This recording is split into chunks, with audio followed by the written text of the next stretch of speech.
Hey, everybody. Welcome to this episode of the Marketing Guides for Small Businesses podcast. Today, I'm joined by Paul, Jen, and Ian, as usual. Hey, everybody. Today, I'm going to talk about something. We're all going to talk about something, actually, that is, I think we all think is really important, and that is, you know, building a list for your business. Having a list, in many cases for most businesses is maybe one of the single most important things that they can do. And yet, sadly, it seems so daunting for many businesses to be able to build, or even if they are building a list, are they using it effectively or at all? And so, in this episode, we're going to talk about not only clever ways to build your list for email marketing and also text message marketing, but also what do you need to do to actually help you create that list. I mean, it's not just put a form up on your website and say, hey, subscribe, and expect that you're going to get a lot of people doing that. So let's just jump into it. And Jen, I'm going to start with you. Before we really get into building a list, let's take a step back and talk about why lists are so important. Mm-hmm. So yeah, the email marketing list. Well, I guess you guys, some of you guys can talk more about the text messaging. We haven't been so much into that, yet, anyways, with some of our clients. But we are big into the email newsletters and getting that list happening. It's very important. To have a list and to be sure you're in communication with your list because of many different reasons. So your list, if you're starting out, it could be clients that you have worked with in the past, clients that you have right now, folks that have expressed interest in the products or services in your business. And it's so important to have the list and then to keep in touch with the list, because not everybody's ready to buy when you want them to buy. Everybody's on, their own kind of sales cycle when they're ready. And it's important that you're often communicating with your list. Now, I've heard some folks say, well, you know what, we're doing our posting on social media, or I'm, out speaking all the time. People can get a hold of me that way. But much like ourselves, not everybody is looking at your website or your social media all the time. And different people are attracted to different types of communication. I would have to say that list is very important, because although there's many different ways to communicate and keep in touch with our potential clients, our existing clients, email is one of those things that, you have to get invited in and you appear in the email inbox. And even if the email is not opened, I know we can talk about that a little bit later, but somehow in the inbox, you are registering onto somebody's radar, and that's very important to keep top of mind when you're looking to build your business and grow and maintain your business. Yeah, I think it's people need to get out of their own ways. We've talked about this before for other things. Just because you may have an opinion about email and getting spam emails, first of all, nobody likes spam, and we're not advocating that at all. Yeah. This is a list that people opt in, and because it's providing value in advance, so you've just because somebody doesn't read your email doesn't mean, like you said, that you're still not you're registering an awareness. Hey, I'm still out here. Even if they don't read your email, they still see that you're out there. So yeah, it's super important. Yeah, if I could add one more thing, I think is a really important reason to cultivate a list is that a lot of businesses pay a lot of money to get in front of people through advertising of some form or another. And it's only through building your own list that you can transfer that relationship into a non-monetary way of reaching out to them. And so it actually puts control into your hands in order to nurture that relationship. So I see that all the time, that companies are spending on ads, but they're not thinking about, like, how do I take this conversation into my own control by gathering information and nurturing and building a list? Yeah. You make such a good point there too, because this is actually a great way to be building. You know how they all talk about, there's that famous quote about don't build your castle on rented lands when you're putting so much effort into social media, because that can change at any time, right? If you have the list, you own it, you own the relationship with those customers or those potential customers, and that's where you need to get to for sure. Yeah. Well, also, Jen, you mentioned social media, and I think a lot of people kind of substituted, hey, social media for email list. Mm. And so, okay, so let's just take a look at that. First of all, you don't have control over it, just like we talked about. Mhm. Second of all, when you look at typical open rates, they're way higher from an email, and super, I mean, like fivefold higher usually with text marketing. If you're lucky, you're reaching what, maybe 8 to 10% of the people who like or follow you on social media. If you're Yeah. doing a really good job, Yeah. and traditional email open rates with people who've truly opted in and say they want to get your information, usually, with a list that you continue to send to on a regular basis, that's about 20%, Mhm. is kind of the low end that you could expect. That's way better than any performance you're going to get from social. Absolutely, it is. Yeah. And then when you weigh that in, what Ian said, about the owning and controlling, I think it's super important. So Ian, let's talk about some online ways to build the lists. Sure. Yeah. One of the most obvious ways that a lot of people think about this, and it Can I actually, jump in real quick too? of I course just you can. I want to make sure that you kind of focus on tools, not. I don't want to get to the lead magnets yet. We'll talk about the lead magnets in just a second. So just really focus on the tools. Yeah. And that's good to try to hold me back because it's hard not to talk about those. I hear you. One of the things I should, even before going into kind of the tools, is that a lot of businesses think about buying lists, and I thought it would be important to bring that up. We actually don't recommend that a lot. If you're in the B2B world, the lists are much better than B2C. So business to business versus business to consumer. So that's just something to keep in mind. And the thing to keep in mind with buying lists is quality is paramount, and getting quality lists is tough. So it's not for the faint of heart, and you have to do a lot of list hygiene. So meaning cleaning up the list and making sure it's relevant. But really, when we're talking about building a list, you kind of have a few avenues towards that. One is buying the list, and one is asking people to give you their information, right? To exchange their name, their email or their phone for something of value. So in the business, we call it a value exchange. And I think we're going to dig into that a little bit later as well. But it's really important to understand that nobody's just going to give you their information if you're not giving them something that they want. So it's paramount for you as a business to really understand, what is it that people are looking for, and what are they willing to give me in exchange for that?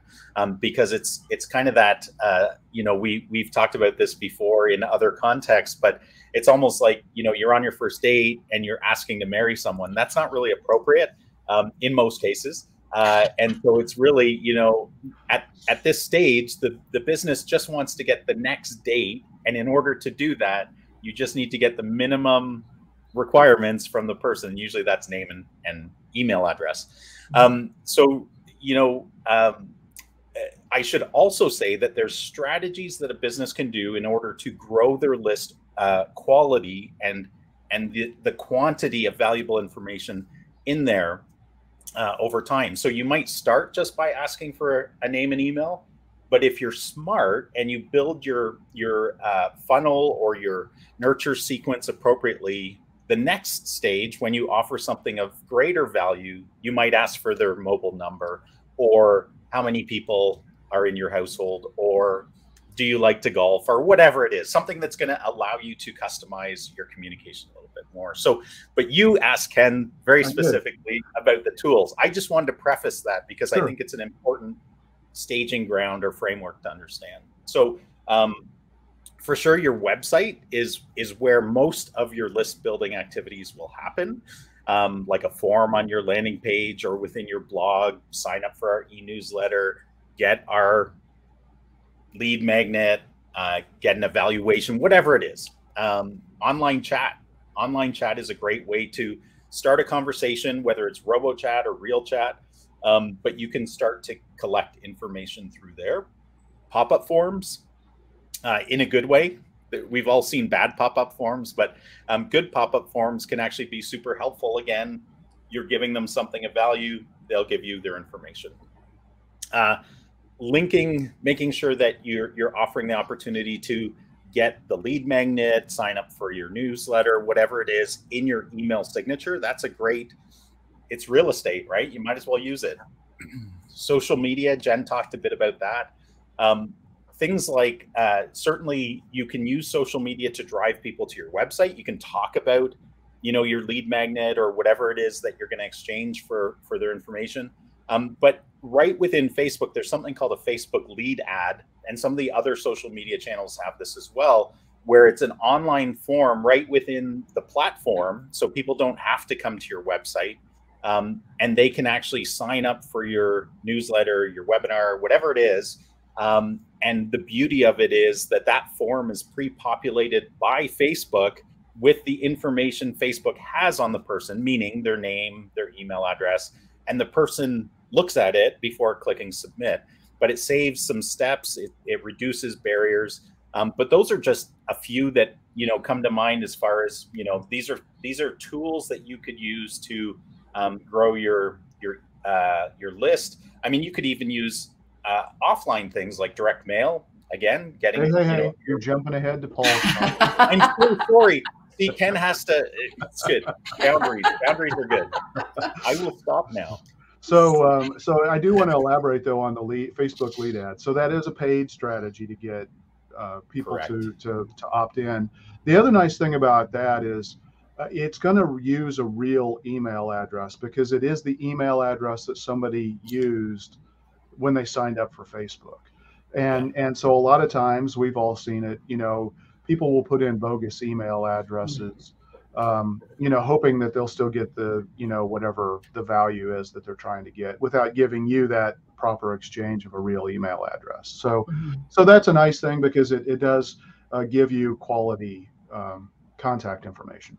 For sure. Yeah. One thing too is, think about your social media bio links. Most social media properties only really give you one bio link that you can have. So you definitely want to create a page, that you send people to from that bio link. And then on that page, you can actually build out and have calls to action to get people to join lists, through various things that we'll talk a little bit more about. But you definitely want to take advantage of that. There's a tool out there called Linktree. There are a whole host of tools that are out there that will allow you to build these. You don't need those. If you can have a landing page created on your website, that's all you need. Link to it, and then build your own and not pay a subscription. It would be the way I'd recommend. But whatever works. It's more important to get it done than spending a couple of bucks a month for a subscription. So don't let that stop you. That's a real important place. And then also, I think on your social media covers, sometimes you can use that real estate again as kind of a poster when people are on your social media properties to say, okay, now it's not clickable, but they can, if it's a simple URL, then they can go there and subscribe that way. So Paul, now let's get to you. Let's talk about some offline ways to build your list, because I think that this is a huge missed opportunity for most people. It is a huge missed opportunity, because especially if you have a location where people come into, and that's where this really applies, is that you can have signage, table tents, QR codes. You can put it on your invoices, even billboards, although I'm not a big fan of billboards, because I tend to ignore them myself, but I guess they do work. But any place if you have a brick and mortar location, you have this space where you can. Not sure what that was. Where you have this space where you can put all these things, links to your website. You can have a QR code where you can ask people to leave a review, and you're right. People don't take advantage of it. Businesses don't take advantage of it. Door hangers. If you're, if you're a service area business, even if you don't have a location where people come into, a lot of service area businesses don't. If you're doing a job in a neighborhood and you're dropping off door hangers, use that. Put your website, your links, your contact information, your QR code, put that on your door hangers. So yeah, the offline aspect, and I think that's a good point, is that we get hung up on the online part of it, and we don't talk about and take advantage of the offline part of it. Yeah, I think most businesses don't do a very good job of either online or offline. Another thing is a vehicle wrap. I mean, there's no reason why you can't have a call to action, as part of your vehicle wrap to get people to opt in, especially if you have a long sales cycle. If you're trying to sell them James Hardy siding, that's not a quick decision for most people. And so, they may need to get more information, and they may want to, get that, and see how you might be able to help them solve their problem. And, and in order to do that, you get them on a list, you deliver a lead magnet, and you're off to the races, hopefully. The other thing too is, if you have a brick and mortar business, you can use the physical space of your business. I mean, the way you decorate it, painting the walls. There are so many different things. Don't forget to use the real estate that you're already paying for it. Try to leverage it and get the most out of it. Yeah, graphics in your windows. Yeah, one of the things, that to consider too is, like, we're talking kind of in the normal running of your business.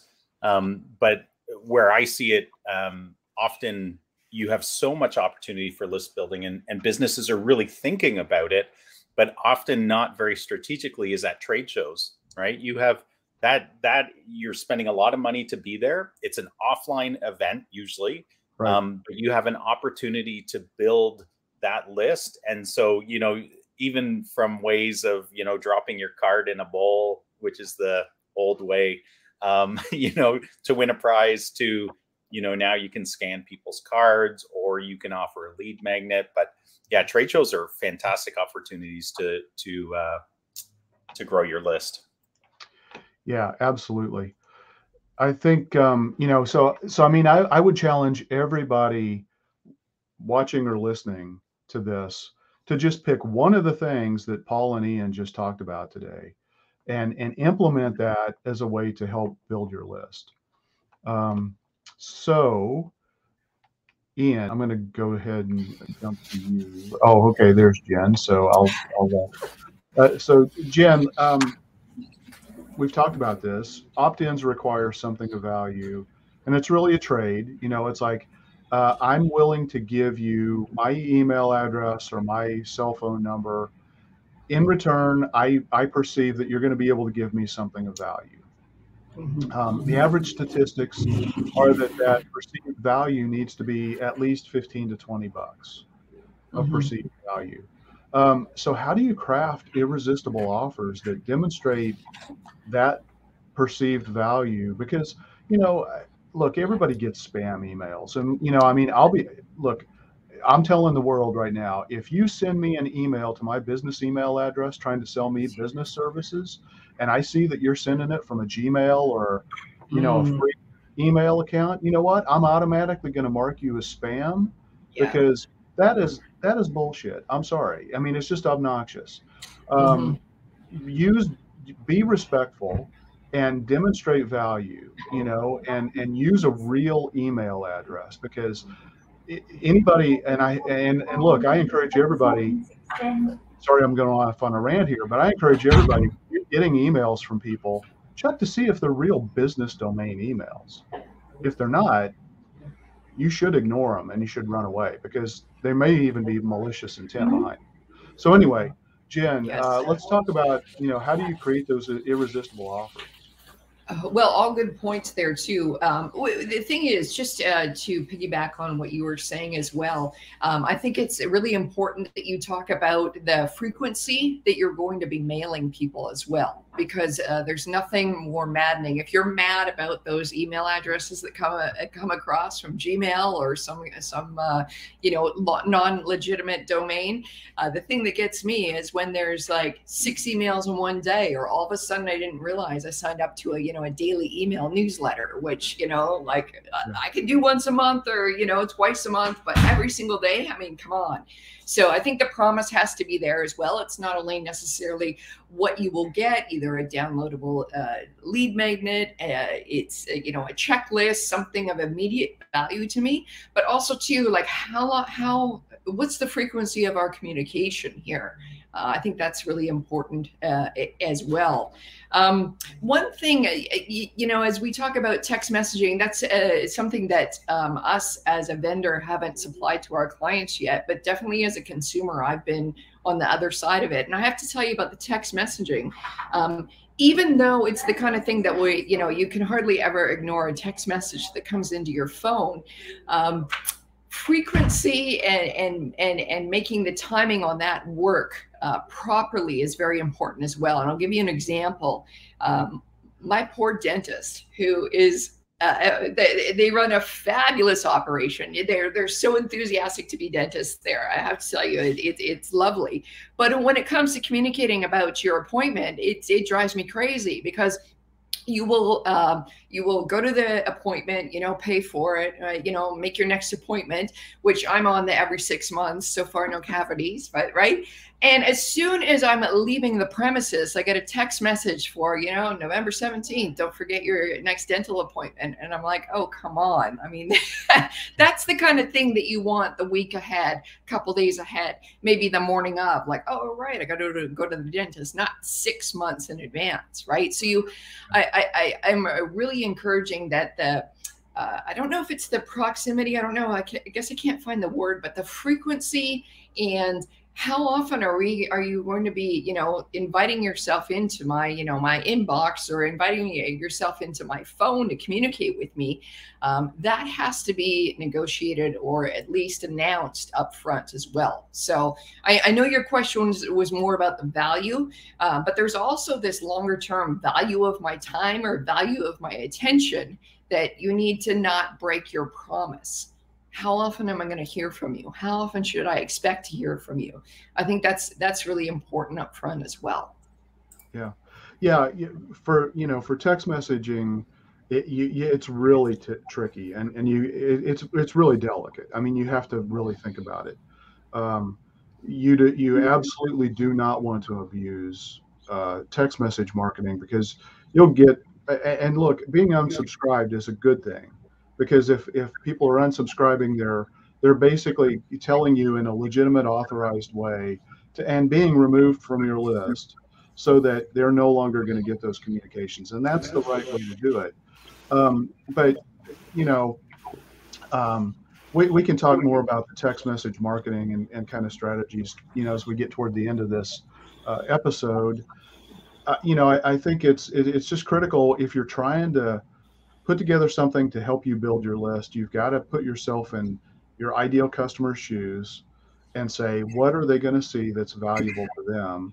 And what's a worthwhile trade for them to give up an email address in an age where there's so much, spam email and abuse of emails? What is going to be willing for them to give up that information? So, and I think, part of what you do is you talk about, the transformation, what they're going to get after, when they read this, or when they watch this webinar, or they sign up for this demo.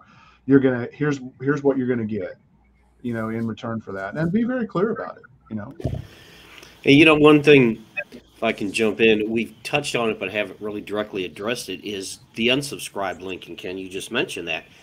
You send me an email without an unsubscribe link, it will get marked as spam. So, yes, but yeah. But I see it all the time. Like, Right. you were talking about the emails from the free, whether it's Gmail or Microsoft, whatever. But I get a lot of emails that don't have unsubscribe links. It's like, I think that's bordering on illegal, but it is in some countries. Canada, it's not. illegal. It's not Some in states. the U.S. It's not in the U.S. if it's a business email from a business to a business. Right. But still, if I can't unsubscribe from your email with a click, and I don't want to receive the emails anymore, or it's something I'm pretty sure I didn't sign up for, I'm going to mark it as spam. Yeah, definitely. So I encourage everybody to check the senders. Look at the details. If you see an email come across that you don't recognize, it could be a legitimate source.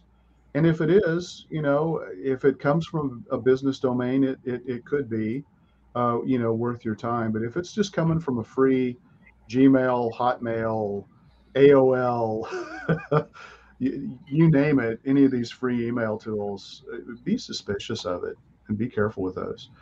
And hey, Ken, before you move on, I feel compelled to give a public service announcement to dentists that use their practice management systems or their marketing add-ons the way Jen was talking about.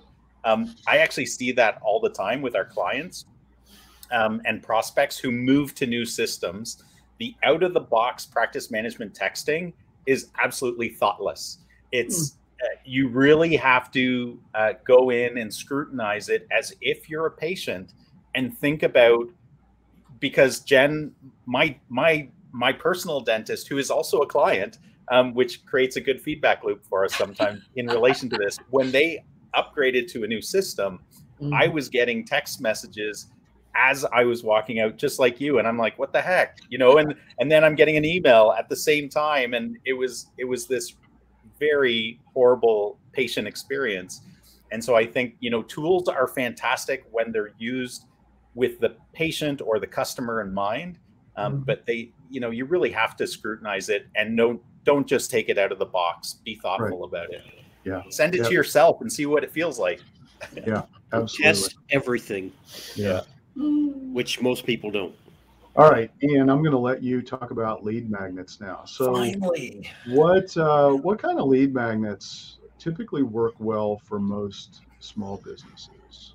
Yeah, I mean, they're kind of all over the board. And again, it depends on your industry, whether you're business to business, business to consumer, the length of your buying cycle for your customers.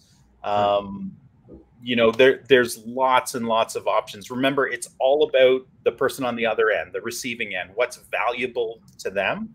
And I think we're going to get into a little bit more about kind of the stages or the marketing hourglass framework later on. But the idea should be like, where are they in their buying decision? What is most valuable to them at that time? And usually think about it as, I need to increase the value of what I'm offering over time. So when I first start communicating with somebody, it might be like a checklist. Checklists are super hot, or a listicle as they're called, other things like that, cheat sheets, maybe an offer, but things that are super easy to consume. They're quick hits. They prove value to the person. But then things like ebooks, quizzes are very popular. They don't have to be called a quiz. Sometimes that's appropriate, sometimes it's not. But it's really, answer these questions. We'll give you either, here's what everybody else is thinking as a whole, or here's an assessment of what you've given us, and a grade or something like that. Demos. If your software tool, or it could almost be anything. If there's an experience involved, some sort of demo, it could even be like an online walkthrough of something. Mini courses, that's a really hot one, and usually that's a higher value exchange, unless you're your business is offering paid courses, you might offer a free mini course, right? Free consultations, free evaluations. I mean, lead magnets are only limited by your imagination and your understanding of what your ideal customer wants at the time, at the stage of their buying journey, so that you can give them, really, you're equipping them with something of value to help them move through become an informed buyer, right? Yeah, yeah, yeah. I want to give a shout out to an episode that Jen did a couple of weeks ago, talking about white papers. That's another great lead magnet, case studies, things like that. Another interesting one that I thought about as I was, kind of putting this together is a challenge. So like a 10-day challenge. Sign up and you'll get an email for the next 10 days with a challenge each and every day. These are usually related to fitness or dietary related things, personal, or maybe a personal coach, right? Yeah, or a business coach. Yeah, so stuff like that. So those are great because so as you folks who are watching or listening, kind of jot down those ideas, brainstorm, see what you can come up with around those things, because those tend to be the things that work best across the world of small businesses that we're working with. Jen, I don't know if you work with different types of businesses than we do. Anything else that jumps to your mind? Let's see here. And not you've caught me off guard. Oh, yeah, sorry. I'm sorry, I wasn't ready for that one. What do you guys, I'm just throwing this out as a question, because I see it occasionally, usually on the business to business side, where somehow I'm on somebody's list, right? They probably purchased it. And they're using a $25 Starbucks card to then move me to a conversation. For me, that never works. But I'm curious if you guys have seen that. Tell me, why does that not work for you? You know what? Because I don't drink coffee. Because I don't drink coffee. I do. I drink. Only drinks the Bay Perry Spotted Dog coffee. That's right. That's the Ray Perry Spotted Dog coffee, though. You're welcome. Yeah, Ray. it's a good question, Jen. I usually it's because the business who's sending it to me, I have no interest whatsoever in what they're offering. Because if it was something I was already interested in, and somebody offered me a Starbucks card, I would probably give them some time. But right now my time's at a premium, and so $25 doesn't cut it, right? Yeah. So yeah. Have you taken anyone up on that offer before? Oh yeah. No, I haven't. I didn't have the reaction to it that you do, though. But and for me, and just thinking about it, it was either it wasn't a match, or it wasn't a match, or it wasn't ready for the next step yet. You know what I mean? So yeah. But making that offer, it's not the right time for you right now. That doesn't mean that you don't want to keep following up and maybe sending that back out as a potential offer to get somebody to take that next step and get into your sales funnel. So and Ken, you were nodding. Which ones have worked with you? Oh yeah, so all our listeners can send Ken some. Yeah. From a legit Amazon gift cards. Amazon. Starbucks. And what's it exchanging for? Like a 10-minute conversation, or? Or even longer. I mean, I've even had them up to $150. Yeah. Wow. And so, part of our jobs is to consume information, to find ways to solve marketing problems for businesses, right? So marketers tend to use the paid tactics maybe a little bit more aggressive than some of the other businesses, or like those gift cards. And so sometimes there are opportunities where you get that gift card and it's like, look, I don't know anything about that really. Maybe I need to learn a little bit about it, because I may not do anything with it, but I need to know enough to advise my clients, if that's going to be a good type of a solution for them. And so would I make it a priority without a paid gift card? Maybe, maybe not. It definitely has helped at times get me over the over the finish line for sure. That's very And just interesting. so You know, everybody we're- knows, $150 might work for me. So. Oh yeah, okay, that's your threshold. Where that has worked, and I know this is like in another area of the funnel, but if I am a client of a service and they want my opinion or they want just 10 minutes of my time, yeah, like an Amazon gift card, that kind of thing, you know, sure, Yeah. I'll do that value exchange. And make it worth their while, right? For sure. But those that just, you know, hey, do a survey, or hey, can we hop on the call? And you know, it's just like it doesn't seem that they understand both, like Ian said, the value of your time. But I mean, we're all on this call running a small business. There's about 42 other things we should be doing besides giving someone our opinion. You know what I mean? So that your time has to be acknowledged for sure. Yeah. Okay, my last rabbit trail on this topic. What about contests? What about being entered into a really rich hate contest? contests. I hate trip contests. to Alaska. I know. I'm like the weirdest on that. Contests don't work on me at all. Not interested. Nope. I think it depends. You know, I mean, obviously, those need to line up with, you know, who your ideal clients are, and if it's something that they're going to see potentially of value, you know, then those might work. But yeah, I mean, for me, those rarely work. So, okay. You know what's funny about those, or the contests or that kind of thing? We see those a lot from the banks trying to get new customers, or cell phone companies, right? Trying to get new customers. But I'm like, well, where's my 20 years with my, you know, cell phone provider being rewarded, right? Or my 25 years with my bank being rewarded. Like, that's the kind of thing where it kind of, it backfires a little bit on me. I'm like, where's my iPad? True. You know, customer appreciation. Yeah. Paul, let's talk about the funnel. So how does a sales funnel help you build and grow your list? And how can you create a high converting sales funnel opt-in? Well, you know, I tend to look at sales funnel. It can help grow your list. I tend to look at the sales funnel.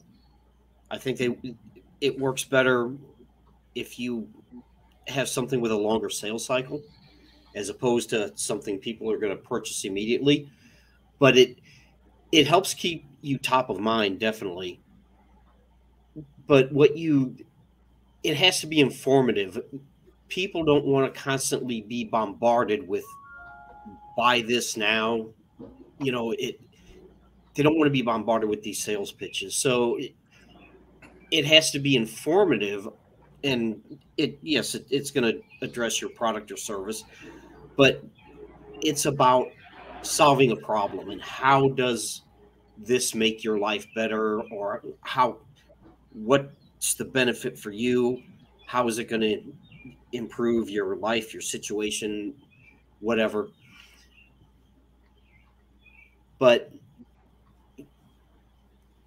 you have to have a sales funnel this day and age, because as we talked about, people are constantly bombarded with different emails and marketing and advertisements. So having a sales funnel, and you can't abuse it, but having a sales funnel keeps you top of mind, like, especially if it's something with a longer sales cycle.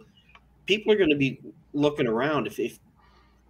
If you have an expensive product, you've mentioned James Hardy siding. If you have or a bathroom remodel or a kitchen remodel, those are $30,000, $40,000, $50,000 projects, and people are going to be shopping around, and you have to convince them that you are the best option. And to me, that's really where the sales funnel comes into play and can really benefit you. I mean, if I'm buying a $5 widget, you don't need I'm either going to buy it or I'm not. You know, you don't need a sales funnel for that, in my opinion. But for a longer sales cycle, a more expensive product, and it's also not just a sales funnel. It's going back to the email newsletters. It's staying top of mind, keeping your product, your service, your business in front of people, especially for repeat business. Yeah, I mean, I can even see where, like a restaurant that, like even a new restaurant, people may not be ready to go in there and try it yet, but they may be willing to download something to get, it could be an offer that gets them to sign up for being on your email list. It could be, getting a recipe or something like that, that kind of, and that way it gives you permission to kind of keep, staying top of mind with them, but still putting together a specific email nurture series to get them to come in and buy sooner rather than later, than just drop them into a regular weekly newsletter or once a month newsletter kind of a thing. I still think that works really well, and so uh, part of a sales funnel is going to include that email, that 5 to 7 email nurture series to get people from the time they say, okay, I have an interest, to accelerate, the sales process to the extent that you can. I mean, that's one of the tools that I think is most effective for us in many ways to help guide that buyer's journey and accelerate it. We don't control it anymore, but we can guide it and make it work a little bit better. And we know the kind of information that people are looking for: overcoming objections. They want to see what other people's experiences are. They want to understand the transformation that they're going to experience. Why are you different? How do you stand out from other competitors that are out there? Those are the kinds of things that you put together in this email nurture that follows up. And it's overall, the sales funnel is the landing page, the opt-in, the asset that they want to claim, like, all the ones that Ian talked about. And then you need to put them into, an email nurture series, and then you drop them in and into some kind of a long-term nurture series. I think is really the best strategy out there. Have you guys seen the secret deal type emails or texts from usually it's restaurants where they're just trying to speed up your repeat? Yeah. I've seen those work really, really well, where you're like a secret member basically of their hidden society of food lovers, and they send you something, and it might even be the day of, like, come in today, use this secret code word, and you get a free appetizer or something. Where it's entirely unique to you as a return customer, I see those can be really, really powerful. And for the business, right, you're getting a return customer much faster than you might otherwise have. Yeah. And that's really where I think text message marketing works really well. I mean, I think text message marketing generally needs to leverage an offer, to, either a discount, or you buy this, but you get this added on top of it, where you're not discounting, but you're adding extra stuff on top of it. Text messaging, I think it works much better that way. But again, you never want to abuse it. You only want to do it maybe once a week. And again, it's great to stay top of mind. Periodically, you can remind people, hey, it's Memorial Day weekend. It's a great day to come in and grab a burger. You're not offering a discount. You're just saying, oh yeah, man, I'm ready to get this weekend started. Okay. Yeah, I could eat a burger right now, no worries. And so, just reminding people occasionally, but usually a lot of the text, I think text more than email probably should be offer driven more to get those to work effectively. And again, if you're only doing it once a week and it's not, it's like, what, I'm a vegetarian, I don't eat burgers, I'll just ignore that. But if I still like the restaurant and I'm still interested in other things, well, maybe they have a veggie burger. Yeah. Maybe. Yeah. But there was a couple points made there, and I don't know if we really realize is that there's two different things where you have the longer sales cycle, where the nurture and the funnel really helps, but then you have on the other side where it's like restaurants are a great example. It's a high repeat type of thing. Yeah. And that requires two different strategies. Yeah. Absolutely. But the other thing too is, I think we've talked about this before. I know, Paul, you and I talk about this all the time. It's like, we subscribe to a lot of emails. Do I read 90% of the emails that I get from the people that I subscribe to? Nope. No. But if the subject line catches my attention and it's like, oh, we're going to be talking about how you can leverage Google local services ads to increase your bookings. Okay, I'm going to read that because right now that's a topic that's really important to me and to my clients. Um, but I may have ignored the last 10 emails that I got from that company, but I know that eventually they're going to give me something of value, or maybe I'll set it aside and say, you know what, I'm going to get back and read this later.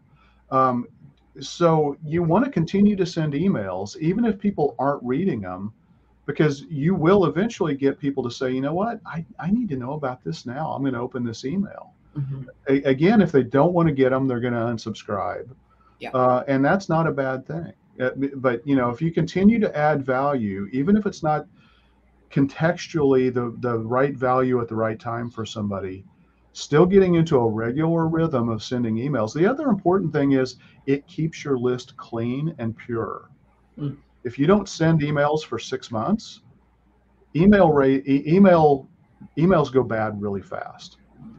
People change jobs, they change internet service providers. I mean, there's a whole host of things that can generate, or cell phone carriers, or a whole host of things that cause emails to go bad very quickly. So you need to keep sending on a fairly regular basis to keep your list clean. Jen, let's talk about how do you drive traffic to your lead magnets? Your lead magnets. Okay, so for folks that are listening, sometimes we use too much marketing nomenclature. You know what?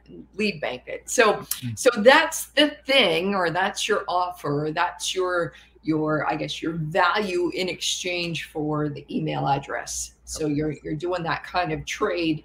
And in the industry, we call that your lead magnet, right? You want to get the leads. It's hopefully a magnet drawing folks in. So how do you drive traffic to the lead magnet? So you've got your downloadable ebook, you've got your webinar, you've got your checklist. So how do you make people know about that offer so that you can grow your list? So you can do things with it. You can put it out on social media, right? You can do a podcast like this. You can do an event. You can be offline in real life doing a speaking gig or a trade show presentation, something like that, where then you can say out into the audience, I've talked about these 6 things. If you want the checklist, exchange your email address for it, and we can get that to you. That's another good way. I know you talked a lot about this, Ken, that you could just say, text, 3674, and we'll get that right to you. So that can be a good thing to do there. But the lead magnet, I want you to think about, sometimes you need to put some promotion, some money behind it in order to drive the traffic, in order to drive the interest to it, and let folks know that it's there for the taking. So that's what I would recommend. Yeah. So for example, right now, I'm board president of the Modern American Dance Company, and we have performances tonight and tomorrow. And so we're going to use the people who attend the event. We know the dates we're performing, but we don't know the programs that we're doing. Those aren't quite settled yet. And so, people can text 2223 for the 22-23 season to the phone number for the business. So 2223 to the phone number, and then they're going to be put on a list to get notifications when we have our new dancers officially on board. The specifics of the programs, what pieces and performances and themes are the concerts going to be taking, where are they going to be held, what are the ticket prices, early ticket discounts, things like that. And so you don't always have to have something that you're giving away, but you have to have that value proposition, because if people like the performance, they're going to be like, oh, I want to know what these guys are doing next year. Mm-hmm. And so, use opportunities like that. I think it's huge, and so many missed opportunities. So. Well, just on the text message, I do have to let you know, if you're doing a promotion that is more than just local, well, Ian and I are sitting here in Canada, and Canada always gets ignored. So if you're listening to a podcast, whatnot in North America, text blah blah blah blah blah to just make sure that you understand what carriers are available to have that campaign go on. So yeah, absolutely, great point. Yeah, you've got to know your audience. You've got to know where they're located and how you can deliver, what they're asking for sure. Yeah. Ian, let's see here. You've got an opt-in, but it doesn't mean that they're going to become a customer, patient, client, or whatever. So we've talked a little bit about this, but I'd just like to hear your thoughts on how do you move people through that buyer's journey to get them to the point where they're ready to take that try offer or even make the purchase. Yeah, yeah. I think somebody mentioned this already, but just in case they haven't, if you have a list, it means nothing. You have to use your list. So I've actually seen companies that work really hard to get a list and then they never use it. Like you were talking about, only emailing every 6 months, Ken. Like Yeah. you got to use your list in order to stay top of mind and to see any kind of impact. But I thought it would be really helpful just to bring up again the marketing hourglass. I think it's actually the perfect framework for thinking about, okay, I have somebody in the know phase. They've just come to know about us as a dentist, a restaurant, a plumber, whatever it is, right? A software company. How do I then move them through the phases of know, like, trust, try, buy, repeat, and refer, which is the marketing hourglass. So it's like the sales funnel, but it doesn't leave, it doesn't forget the customer once the sale is done. And it looks at that all important repeat and refer, because those are really vital, first of all, to the success of the business, but also to, like, it's an ongoing relationship. You don't just cut off the relationship with this customer if they become a customer, right? You have to remember that. So it's a really great framework for thinking about those phases that somebody, and it is just a framework, right? You talked about people choosing their own adventure, but it is a framework for a business to say, okay, for a person to become a patient in my dental clinic, they need to know about us.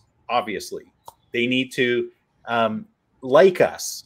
For some reason, they need to like us. Then they need to trust us. Then they need to try something from us. It might even be a virtual thing, but then they can buy from us. They can become a patient. And so as you're thinking about, okay, look at that customer, that potential customer, or look at your existing customers and how they move from stage to stage to stage, and the information that they need, or the tools they need, or the incentives they need to move from a no to a like to a trust to a try to a buy.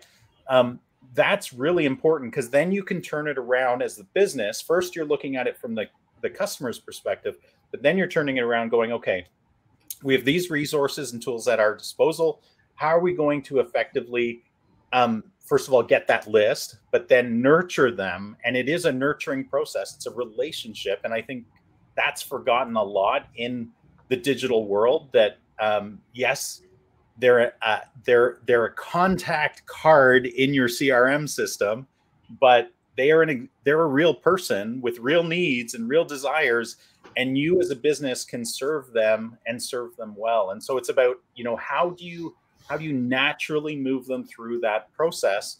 And that's really, I think that's kind of the gold in all of this, is when you can effectively think about them that way and move them through those stages, then that's where you'll start to reap really great rewards, and you'll continue to create this compounding effect of a growing customer list and growing fans of your business.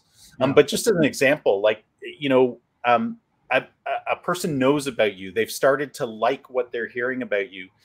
You need to provide them with things, say, at the trust stage, so that they'll trust you, right? Are you really who you say you are? Do you have a video that, creates the like, but then also the trust? Can you offer them a guide at that time as a lead magnet that, you're providing them with information of how to find the best service for them, right? So we see that all the time with dentists or remodelers, where, a guide to remodeling your home. Like, if you're thinking about remodeling your home, why would you not get a free guide that brings you, that's building a lot of trust, right?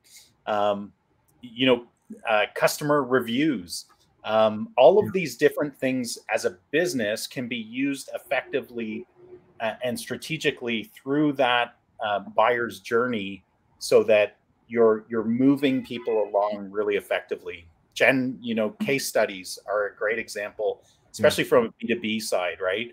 you're building trust there. You're showing how you've actually effectively done what that person is looking for in it with another business. And so you're creating trust, and it's almost like a try, because they're wearing you as well, going, okay, this is how they perform that service for a similar business as us. Yeah. Well, and you mentioned it, with the repeat and the refer. The list gives you the ability to step on the gas pedal and accelerate new business in a way that you almost never really have any other way, because you've already built the know, like, and trust. And so if you need to step on the gas pedal and rev up, your business and get more business coming in on a short basis, that's ultimately, really, there's nothing more powerful than that. And you can't do that without a list. Speaking of which, I want to make sure we talk about, so many businesses have never even put together a list, but they have a list. They just don't have it organized in a usable way. They've got emails in their email in their email, just business email system, or personal email if they don't even have a business email. They've got email addresses and cell phones maybe in their QuickBooks. They've got on invoices where people maybe have written out information, but they never got put in digitally anywhere. Maybe some CRMs that they have, depending on the nature of the business, maybe some operational systems. It's really important to take time to pull all that information together and put it into a usable format. So, not only we've talked a lot about, how do you get new people into your list, but don't forget about anybody who's ever been a customer of yours probably should be on a list of yours. Paul, let's kind of wrap this up just by talking a little bit more about text message marketing. Can you talk a little bit about the big differences you see? I mean, I already mentioned, I think offers are a really critical component for text message marketing. But what else do you see in terms of text versus email in regard to the differences, and maybe how you can leverage those? Well, yeah, text messaging it's a different format, and yeah, I think it's offer driven is a big part of that, as opposed to, and say, an email newsletter. Sure, you can have an offer in an email newsletter, but that really needs to be more informational based. How your product or service helps people, as opposed to an offer. And one of the biggest reasons for that is that text has much higher open and response rates than emails, because we've talked about this. I get a lot of emails. Everybody does. I've signed up for different newsletters, and half the time I don't open them. But a text message, it pops up. You almost don't have to open it. It just pops up on your phone, and it gets your attention. And sure, you can choose to ignore it. I ignore a lot of things, but I can attest to that. But the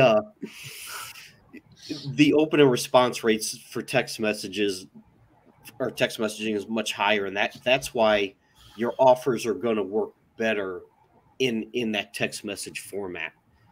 So, and I think it also goes back to something you just said, Ken, is that you have to organize your list. You have to get it in one place.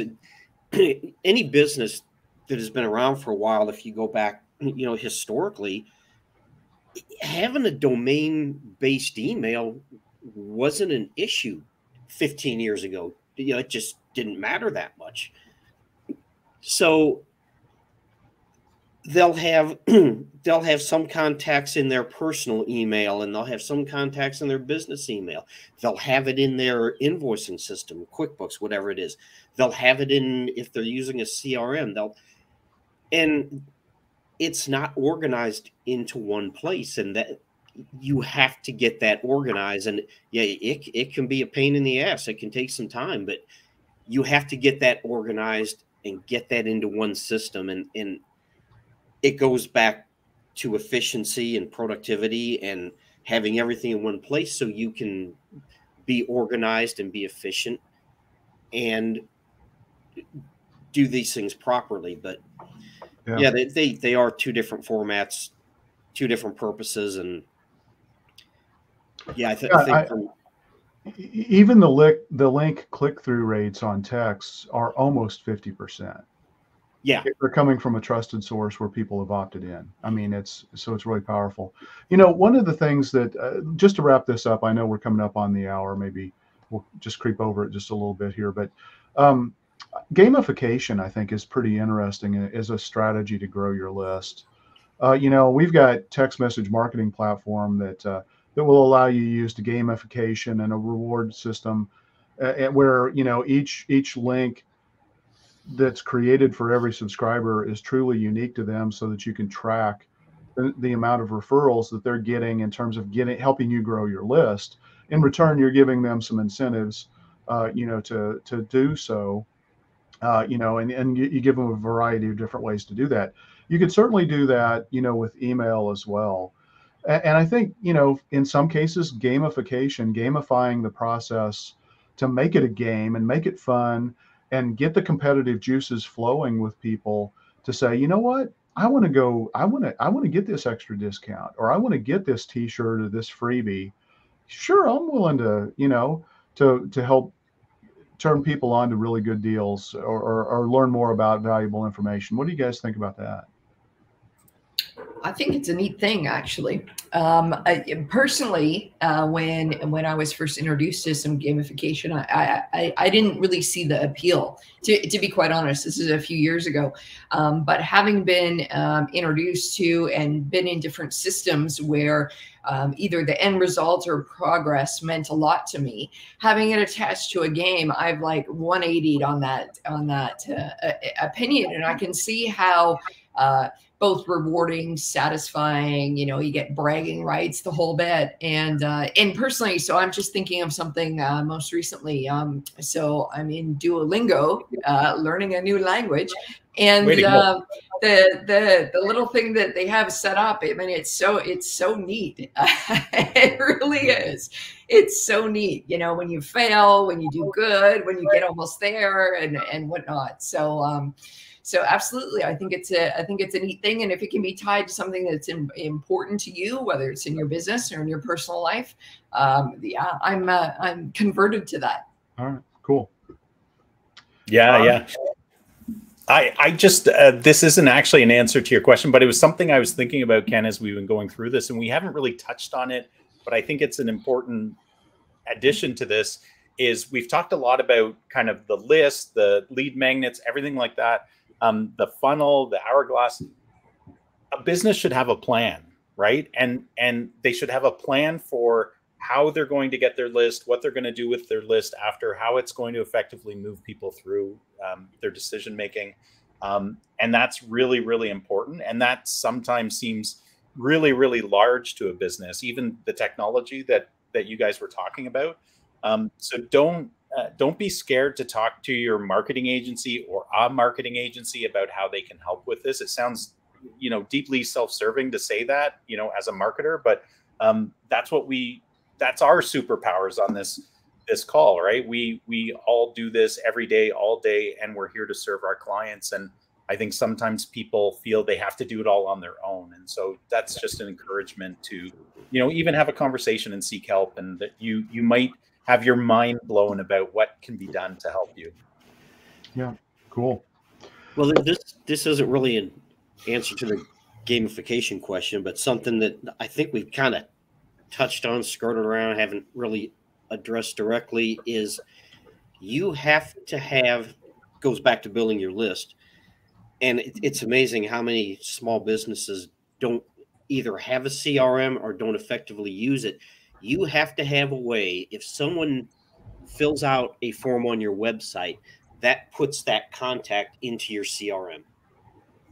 You have to have that, because if you don't, you're getting these contacts on your website. You may get you probably get a notification, and someone in the office follows up, but it's not put into your CRM. So you've just lost a huge opportunity there. And it happens all the time. Yeah, absolutely. Absolutely. Okay. Well, we've gone long today, but I love this topic. I mean, this is one of my all-time favorite things to talk about, because I think it is fundamentally a huge game changer for so many businesses. But we're going to wrap up because we've gone long. Thanks everybody for watching and listening to us talk about this topic. Ian, Jen, Paul, thank you. If you like this episode or any of our episodes, please share it and let other folks know. And we'd love to hear your feedback. So check us out on all your favorite podcast locations as well. Thanks everybody. Have a great week.